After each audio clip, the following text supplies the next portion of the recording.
Hi guys, welcome to another episode of Pointy Not Sharp. Today we're taking a look at a Polish WZ24 bayonet. And if you're not familiar with Polish bayonets, the WZ stands for Zor, or that's the closest I can come pronouncing it.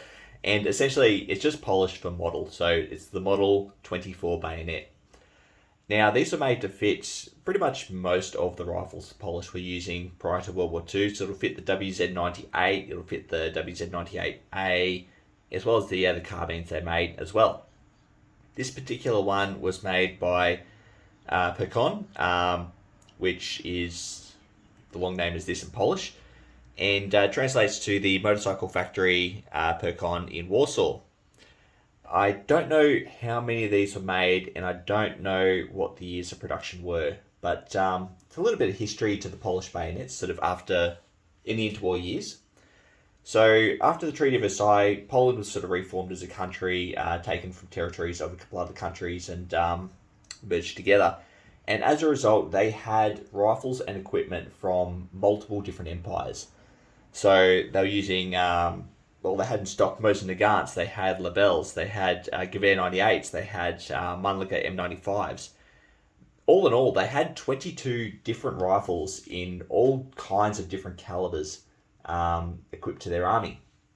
This is obviously an absolute logistical nightmare. So shortly after, I think it was in 1921, after the Polski-Russo War, they started trying to standardise, and they ended up deciding to standardise on the Gewehr 98. And the reason for that is part of the concessions after the First World War, the Polish received machinery, documentation, equipment, stock, partially completed rifles from the Danzig Prussian Royal Arsenal. So because they had this equipment, they started producing the Gewehr 98, which they called the WZ98 or Model 98 in Polish. And because they had all these different rifles, they had a whole range of different bayonets as well. So they went ahead and standardized on a model of bayonet, which is pretty much what we have here. So the very first one they came up with was the WZ22, this is an improved version. This is the 24. So the 22 looked pretty much exactly the same as what we have here, except the blade was a lot thinner. It was deemed to not be strong enough. The pommel was a lot thinner as well on either side. It was just a much lighter and less sturdy version of what we have here. It also didn't have the flash guard on the back of the handle. So if you're not familiar with flash guards, they're used on bayonets that fit to carbines.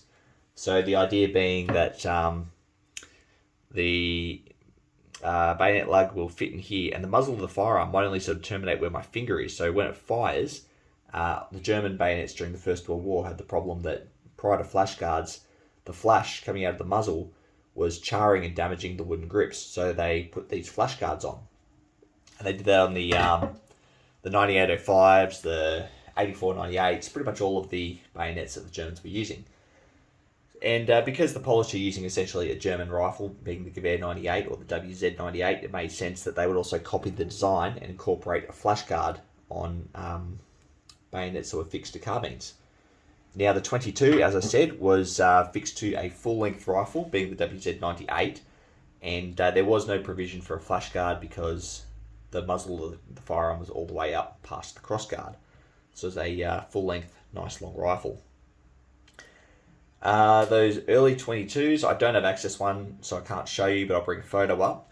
But yeah, as I said, they had a couple of issues identified. So in 1924, they introduced the WZ24, which is what we have here. And difference being pretty much as I've already discussed, thicker, sturdier blade, thicker, sturdier pommel, and the addition of the flash guard. These are actually incredibly heavy bayonets. So compared to other bayonets of the same size, these are considerably heavier, particularly around the pommel. So the first time I picked it up, just noticeably heavy. These bayonets are actually quite difficult to track down. You don't come across too many of them. This is the first one I've ever seen sell in Australia, and I snapped it straight up. It should also be pointed out that these were individually fitted to rifles. So these were not interchangeable between rifles. So if you have a WZ98 and you want a bayonet and track one of these down and you buy it, there is a good chance it may not fit. Now, I don't know if they tailored the bayonet lug or the mortise in the pommel, but something was done to make them individually fit a rifle. And this was obviously going to be an issue with logistics. I should also point out this one here is not in original configuration. So initially the press buttons here did not have these slots either side for a screwdriver.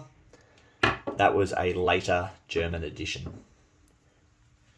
So in 1927, they introduced another version of this bayonet. They called it the WZ27, and it's exactly the same, except the mortise was a little bit wider, and it got rid of that interchangeable issue. So it made the bayonet pretty much interchangeable with any rifle.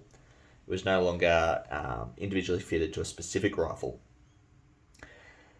And they made two more versions of this bayonet as well. They made the WZ28 for the WZ29 rifle.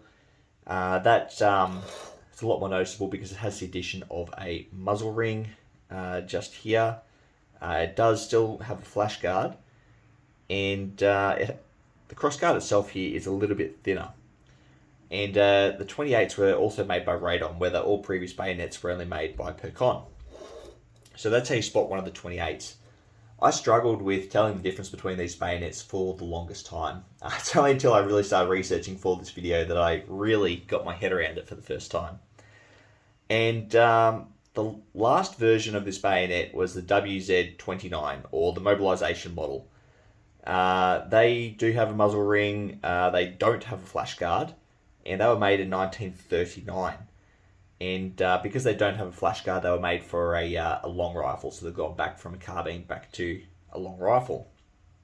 I've actually got my eye on a WZ29 at the moment.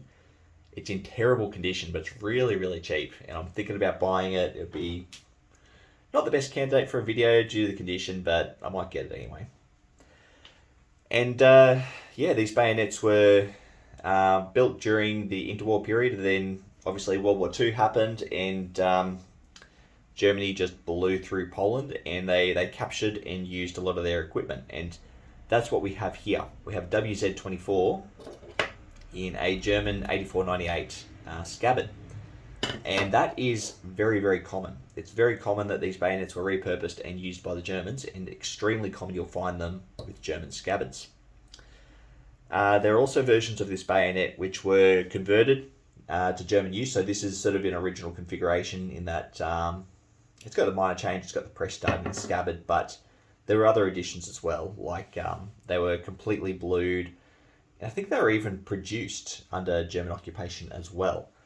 So the more German ones, which I'll kind of class as the ones with the blue, and it's also the 28s and 29s with the muzzle ring, had the muzzle rings removed. They're sort of called the Zeitengewehr 139P. That's a German designation for a foreign bayonet being used in their own service. And from what I can tell, SG 139P goes across all four of the WZ bayonets. It doesn't matter which one it is, they all had the same designation. Now, all that aside, we'll jump into the construction. I should also probably point out that the German ones, other than having all the metallic parts blued, also had the screws replaced. So while these screws come from right to left, the German ones go from left to right. That's another way to spot them. So we've got a nice long Mauser style of blade, very thick, very heavy, circular fuller both sides of the blade. This one was sharpened at one point, but it's now quite dull. And then we just have our very Mauser style of crossguard, very thick, very heavy.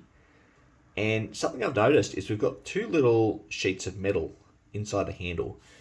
I don't know what those are, and I'm not game to take this one apart to find out. But if you know, comment below. And we've got our wooden grips with our clearance hole. If you don't know what a clearance hole is, when the bayonet's fixed to the rifle, it's got a provision down here for a cleaning rod that sits underneath the bayonet lug, and that will actually come all the way up to the front of the handle, and that'll push gunk, grime, mud, foreign debris in there, and to clear that, you push a brush through the clearance hole, and that clears that out to stop it becoming full of gunk. Flash guard on top, as previously discussed, and then a very check-shaped pommel. It reminds me of the WZ24, so I don't know if there was any inspiration taken there. These were made about the same time, so maybe they're collaborating, who knows. As previously discussed, we've got our press button, which is usually doesn't have the little keyholes for a screwdriver. And we've got a ramped lug inside and just a standard press button. And yeah, very, very small mortise. That's the bayonet. The scabbards they come with are slightly different, so you can tell this one's German because the frog stud is the easiest way to tell, usually. The Polish ones are a bit more circular and they don't have these horizontal lines in them. But this is just a standard German one, and as you can see, it's taken a big hit at some point, so I don't know what's done that. Maybe shrapnel, or maybe it was used as a tool, who knows. Very cool. I was hoping that I would have like a Waffener on this one, but I don't. I've got whatever that is. So that's a shame. Now I'll jump into the markings, and for this video I'm only going to cover the markings on the WZ24. There are the 3 other variants of this bayonet, and they all have different markings, and it gets very, very confusing, particularly with acceptance marks, because there's so many different variations. So as I get those bayonets, I'll go through them individually. So we'll start at the ricasso. So first marking we have here is a D within, what's that, a hexagon or something. That is a Polish acceptance mark. And then next to that we have Perkon, which is the manufacturer. Now, I should probably point out the acceptance marks. There is a whole range of different ones. And for different manufacturers, there's different acceptance marks as well. And I think they changed acceptance marks over time. So you really need a source book with a list of what each of them are, because it's not like the British bayonets where they just have the broad arrow and that's the standard. It's quite varied with these. And to the right of the manufacturer, there should be another little marking, like a little triangle for an inspection mark. This one doesn't have it, or doesn't have it visible, so I don't know what's going on with that. Underneath that we have our serial number, and it's quite a long serial number, 235156. And then on the reverse, we have our Polish Eagle, and then we have WP, which is an abbreviation for Wojsko Polskie, or the Polish Army, so property of the Polish Army. Now, quite often on these, on the left pommel, just here, you'll have the model, like WZ22, 24, whatever. This one is either worn away or it was never stamped. I don't know. And often you'll also find the Polish Eagle on the base of the pommel down here as well. It sort of sits like on the end of the tang. This one does not have that. In terms of the scabbards, you'll have similar markings on the scabbards. You'll have your acceptance marks, maybe a serial number, and inspection marks. Maybe an eagle as well. I don't know. I don't have access to one. I haven't been able to find out. But very, very cool bayonet. Very hard to track down here in Australia. Very desirable, apparently. When I first bought it, I posted a photo online on one of the Facebook groups showing off, like, hey, check out what I got. How cool is this?